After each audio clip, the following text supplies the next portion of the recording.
Le retrait de la mission multidimensionnelle pour la stabilisation du Mali se poursuit dans un climat tendu.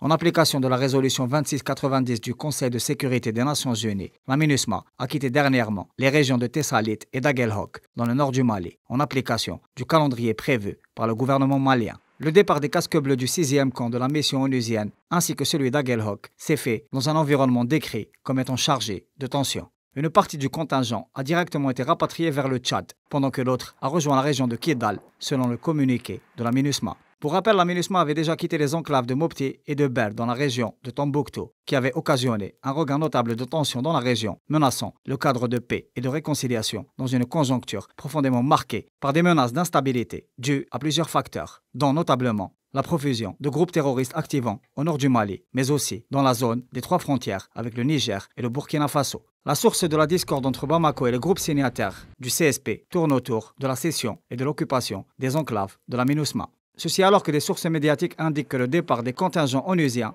qui était prévu hier depuis Kidal, n'a pas pu se faire pour défaut d'autorisation de survol. Certaines sources médiatiques indiquent que le départ des casques bleus a été différé en vue de l'arrivée de l'armée malienne à Kidal afin d'occuper le camp de la MINUSMA. Pour rappel, la mission multidimensionnelle des Nations Unies pour la stabilisation du Mali avait pour tâche principale d'assurer le respect du cessez-le-feu et le suivi des accords de paix et de réconciliation. Elle disposait également de contingents très importants et de moyens conséquents afin d'assurer pleinement cet objectif névralgique pour la stabilité régionale.